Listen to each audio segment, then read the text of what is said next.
সুকান্ত ভট্টাচার্যের ঘুম নেই কাব্যের কবিতা প্রিয়তমা সুর। সীমান্তে আজ আমি প্রহরী, অনেক রক্তাক্ত পথ অতিক্রম করে আজ এখানে এসে থমকে দাঁড়িয়েছি স্বদেশের সীমানায়। ধূসর তিউনিসিয়া থেকে স্নিগ্ধ ইতালি, স্নিগ্ধ ইতালি থেকে ছুটে গেছি বিপ্লবী ফ্রান্সে। নক্ষত্র নিয়ন্ত্রিত নিয়তির মতো দুর্নিবার অপরাহত রাইফেল হাতে ফ্রান্স থেকে প্রতিবেশী বার্মাতেও। আজ দেহে আমার সৈনিকের কড়া পোশাক, হাতে এখনো দুর্জয় রাইফেল, রক্তে রক্তে তরঙ্গিত জয়ের আর শক্তির দুর্বহ দম্ভ। আজ এখন সীমান্তের প্রহরী আমি। আজ নীল আকাশ আমাকে পাঠিয়েছে নিমন্ত্রণ, স্বদেশের হাওয়া বয়ে এনেছে অনুরোধ। চোখের সামনে খুলে ধরেছে সবুজ চিঠি, কিছুতেই বুঝি না কি করে এড়াবো তাকে। কি করে এড়াবো এই সৈনিকের কড়া পোশাক?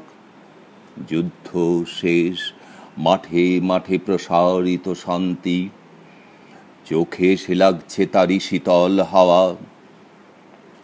প্রতি মুহূর্তে শ্লথ হয়ে আসে হাতের রাইফেল, গা থেকে খসে পড়তে চায় এই কড়া পোশাক।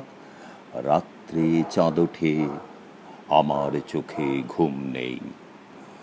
তোমাকে ভেবেছি কতদিন, কত শত্রুর পদক্ষেপ সোনার প্রতীক্ষার অবসরে, কত গোলা ফাটার মুহূর্তে, কতবার অবাধ্য হয়েছে বন যুদ্ধ জয়ের ফাঁকে ফাঁকে, কতবার হৃদয় জ্বলেছে অনুশোচনার অঙ্গারে তোমার আর তোমাদের ভাবনায়।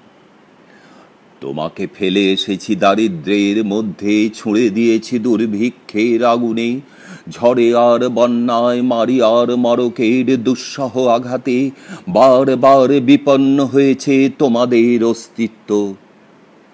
আর আমি ছুটে গেছি এক যুদ্ধক্ষেত্র থেকে আর এক যুদ্ধক্ষেত্রে। জানি না আজও আছো কি নেই, দুর্ভিক্ষে ফাঁকা আর বন্যায় তলিয়ে গেছে কিনা ভিটে, জানি না তাও। তবু লিখছি তোমাকে আজ, লিখছি আত্মম্ভর আশায়, ঘরে ফেরার সময় এসে গেছে। জানি আমার জন্যে কেউ প্রতীক্ষা করে নেই, মালায় আর পতাকায়, প্রদীপে আর মঙ্গল ঘটে। জানি সম্বর্ধনা রটবে না লোক মুখে, মিলিত খুশিতে মিলবে না বীরত্বের পুরস্কার। তবু একটি হৃদয় নেচে উঠবে আমার আবির্ভাবে, সে তোমার হৃদয়। যুদ্ধ চাই না আর, যুদ্ধ তো থেমে গেছে, পদার্পণ করতে চায় না মন ইন্দোনেশিয়ায়। আর সামনে নয়, এবার পেছন ফেরার পালা। পরের জন্যে যুদ্ধ করেছি অনেক, এবার যুদ্ধ তোমার আর আমার জন্যে। প্রশ্ন করো যদি, এত যুদ্ধ করে পেলাম কি? উত্তর তার, তিউনিসিয়ায় পেয়েছি জয়, ইতালিতে জনগণের বন্ধুত্ব, ফ্রান্সে পেয়েছি মুক্তির মন্ত্র, আর নিষ্কণ্টক বর্মায় পেলাম ঘরে ফেরার তাগাদা। আমি যেন সেই বাতিওয়ালা, যে সন্ধ্যায় রাজপথে পথে বাতি জ্বালিয়ে ফেরে, অথচ নিজের ঘরেই নেই যার বাতি জ্বালার সামর্থ্য।